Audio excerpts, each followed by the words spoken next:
Agar bisa memahami urusan Israel-Palestina ini, kita perlu tahu sejarahnya dulu. Kekeliruan orang pada umumnya adalah mengira bangsa asli Palestina itu adalah Arab Muslim, padahal faktanya bukan. Palestina berasal dari kata Filistin, dan berdasarkan keterangan yang saya dapat di Museum Filistin di sini, bangsa Palestina berasal dari Pulau Kreta di Kepulauan Yunani. Mereka berlayar dari Pulau Kreta Yunani dan menetap di tanah yang kita kenal sekarang dengan nama Palestina. Jadi bangsa Palestina aslinya bukan Arab Muslim, tapi orang Yunani kuno. Waktu bangsa Filistin kesini dari Yunani, daerah ini dulu belum bernama Palestina. Daerah ini dulu masih bernama Kanaan atau Tanah Kanaan. Apakah waktu itu sudah ada bangsa Arab dan Yahudi di sini? Jawabannya belum. Bani Israel atau bangsa Yahudi baru datang ke tanah Palestina setelah Nabi Musa meminta kepada Fir'aun Raja Mesir untuk membebaskan mereka dari perbudakan. Setelah terbebas dari Fir'aun, Nabi Musa membawa Bani Israel atau bangsa Yahudi ke tanah yang dijanjikan. Itulah tanah yang kita kenal sekarang dengan nama Palestina.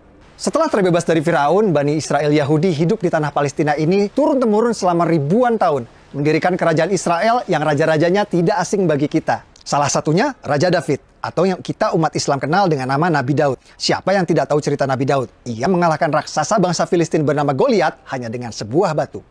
Lalu ada Raja Solomon, anak kandung dari Nabi Daud, atau yang kita umat Islam kenal dengan nama Nabi Sulaiman. Nabi Sulaiman adalah Raja Yahudi yang membangun kuil suci untuk tempat ibadah agama Yahudi yang dikenal dengan nama Kuil Solomon.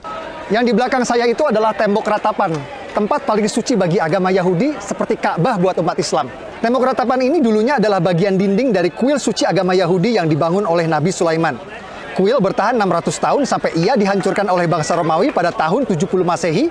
Lalu karena benci pada bangsa Yahudi, Kaisar Romawi Hadrian merubah nama Israel menjadi Palestina. Nama yang bertahan sampai hari ini. Jadi Kaisar Romawi Hadrianlah yang memberi nama Palestina pada daerah ini. Aslinya daerah ini bernama Tanah Kanaan. Lalu Bani Israel Yahudi datang, namanya berubah menjadi Israel. Kemudian oleh Kaisar Romawi Hadrian, nama Israel diganti menjadi Palestina. Jadi faktanya bangsa Yahudi memang sudah ada di tanah Palestina ribuan tahun sebelum Arab dan Islam masuk ke tanah Palestina. Inilah yang dijadikan landasan prinsip bangsa Yahudi sekarang ngotot mempertahankan negara Israel ini. Lalu kapan Arab dan Islam masuk ke tanah Palestina? Arab dan Islam masuk ke Palestina saat Khalifah Umar menaklukkan Yerusalem Al-Quds pada tahun 638 Masehi. Tempat ini bernama Umar bin Khattab Square atau alun-alun Umar bin Khattab. Dinamakan untuk mengenang sang Khalifah Umar yang menaklukkan Yerusalem Al-Quds pada tahun 638 Masehi. Guys, hari ini kita bersama Dr. John Seligman, sejarawan, arkeolog, ahli situs-situs purbakala bergelar Dr. S3. The temple place of the temple that is built by Solomon in the central part of what is today known as the Temple Mount. The area which today used for prayer is the Western Wall, which is in fact actually an external wall of the Temple Mount itself. Right up until the time of the entry of Islam into the city of Jerusalem, when Umar enters Jerusalem, he would have mostly found an empty space. And for that reason, he builds a small mosque. We know quite clearly the development of the two major structures on the Temple Mount, one being the Dome of the Rock, and the other one being the Al-Aqsa Mosque. Both were built by the fifth Caliph, Abdul Malik. Those buildings are later than the time of the arrival of Muhammad. Arab dan Islam berkuasa selama 500 tahun sampai kerajaan Kristen Prancis datang. Atas perintah Paus di Vatikan, pasukan Prancis datang menaklukkan Palestina yang kita kenal sekarang dengan istilah Perang Salib. Raja Kristen Prancis mendirikan kerajaan Yerusalem dan berkuasa di Palestina selama 100 tahun sampai akhirnya dikalahkan. Setelah 100 tahun, akhirnya Prancis menyerah pada pasukan Raja Salahuddin Ayyubi yang berhasil merebut Palestina kembali ke tangan Islam.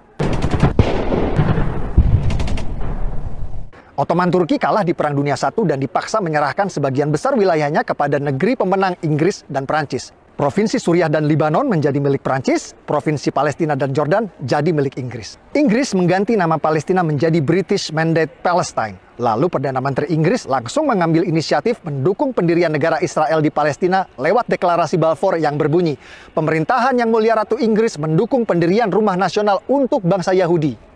Pada tahun 1947, Perserikatan Bangsa-Bangsa PBB menerbitkan resolusi pendirian dua negara di Palestina, negara Yahudi dan negara Arab. Warga Yahudi langsung menerima tawaran ini dan mendirikan negara Republik Israel. Tapi negara-negara Arab tetangga menolak pendirian dua negara ini dan langsung memerangi Israel. Hasilnya, tepi barat dikuasai oleh Yordania dan Gaza dikuasai oleh Mesir. Jadi yang menggagalkan berdirinya negara Palestina itu bukan Israel, tapi Yordania yang menjajah tepi barat dan Mesir yang menjajah Gaza. Bahkan selama bertahun-tahun, Yordania dan Mesir menolak mengakui kedaulatan Palestina di tepi barat dan Gaza dan menganggap dua daerah tersebut menjadi bagian dari negara mereka. Ini fakta. Negara-negara Arab terus menolak pendirian negara Palestina inisiatif dari PBB. Dan pada tahun 1967 kembali menyerang Israel di Perang 6 Hari yang dimenangkan oleh Israel. Kekalahan ini malah membuat tepi barat dan Gaza kini dikuasai penuh oleh Israel. Bahkan saat Yasser Arafat, pemimpin Gerakan Pembebasan Palestina PLO, sepakat perjanjian damai Oslo yang akan mendirikan negara Palestina berdampingan dengan Israel ditolak oleh partai oposisi Hamas yang membuat pendirian negara Palestina kembali gagal. Dulu PBB menawarkan pendirian negara Palestina ditolak, malah dibalas dengan perang. Lalu Amerika menawarkan pendirian negara Palestina kembali ditolak. Sepertinya perdamaian memang sulit tercapai di sini karena setiap ada upaya menuju perdamaian selalu ada pihak-pihak yang berusaha untuk menggagalkannya. Tahun 2007 saat Presiden Palestina Mahmud Abbas sepakat dengan solusi dua negara, oposisi Hamas malah sengaja menembakkan roket-roket ke Israel sebagai tanda mereka menolak solusi damai tersebut.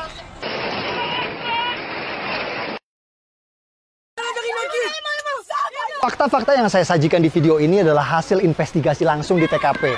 Banyak narasumber yang tidak mau tampil dalam video karena alasan keamanan. Saya berharap video ini bisa memberikan penjelasan, membantu menjelaskan bahwa apa yang terjadi di sini bukan seperti yang kita dengar selama ini. Peduli Palestina adalah masalah kemanusiaan. Betul, saya setuju. Tapi jika Anda peduli tanpa tahu fakta, hanya akan membuat Anda mudah dibodohi oleh penipu maling donasi seperti ACT yang sering memutarbalikkan fakta agar uang keluar dari dompet Anda. Kalau menurut Anda video ini bermanfaat, share link video ini di grup WhatsApp Anda. Dengan saya Permadi, dari kota Purbakala, Yerusalem, Al-Quds. Assalamualaikum warahmatullahi wabarakatuh.